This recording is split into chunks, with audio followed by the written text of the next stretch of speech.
Hello, hello. Yeah, normal. No, no. As a mom, I have my kids say they are sleeping. Some of them can be sleeping sometimes, so just got to check on them. So, as I'm back now, the thing is that, like I'm saying before, um, I need some business that will help me to support my hobby because as a student nurse and a mom, I know easy. Oh. It's just good. It's not easy. Yeah.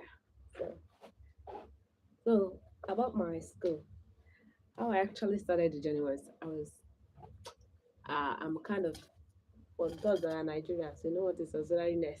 I don't do that one before. So the thing is that so when I got to Lagos, I noticed all this like people when people ask you, are you a trained nurse? Are you a registered nurse? This and that, this and that. So all that kind of thing, all this hierarchy something.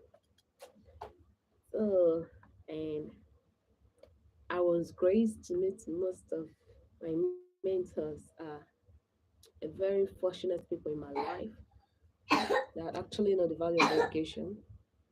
Papa, sorry, I'm coming.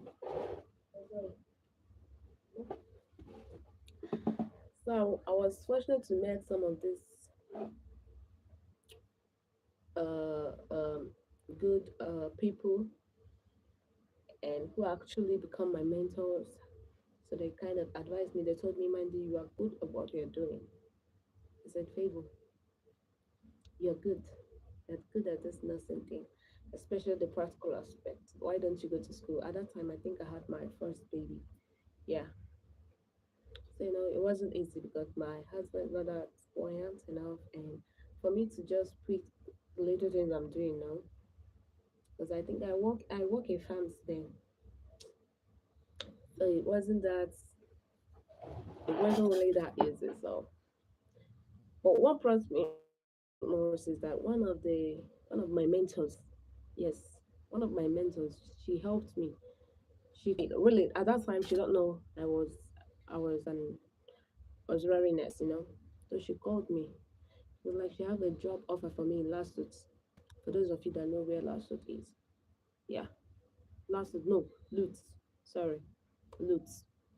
So she said she had a job, and I was like, she now asked me, am I a registered nurse or registered midwifery or BSc holder? I was like, nah, I have to be honest at this time, I'm not a registered nurse.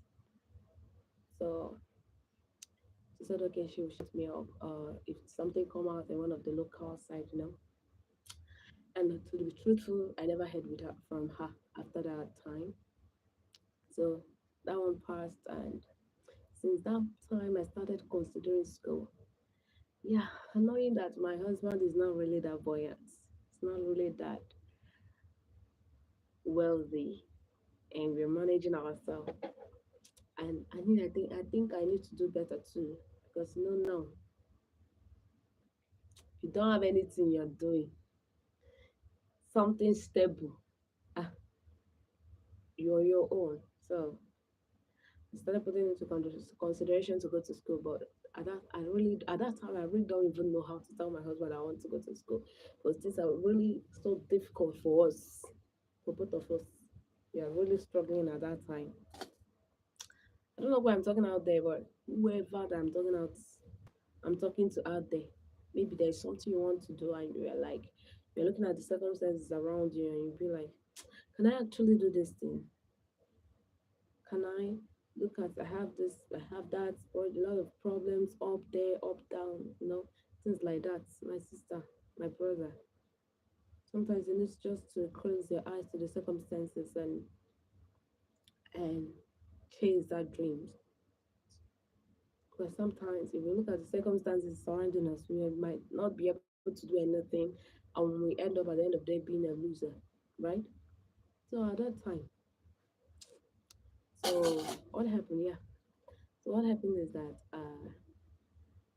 I picked courage. I wrote my jam. I just told my husband that I want to write jam. So he said, so So he said, okay, that is a great idea. I should go ahead. And funny enough, I don't know that he's not taking me serious when I told him I wanted to write my jam. I really don't the young boy is not even taking me serious. So I started reading for my jam. There's a lot of processes, ups and downs, my kids, this and that. So I wasn't really concentrating. So that day I wanted to go for my jam. I wanted to go and write my jam. I almost give up and I called my sister. I said, Sis, I don't think I can do this because like I'm not sure. I'm not sure how far I've gone with all these things, all this reading and all this study. I don't want to be disappointed. He said, my sister, this is not time to quit. Even if you're not doing it again, whatever, shall go and write. You already paid for it. So I mustered the courage. I went. I think that it was raining. I went, I wrote my job, I came back. And at that time, I just kind of shift the dream for a bit. So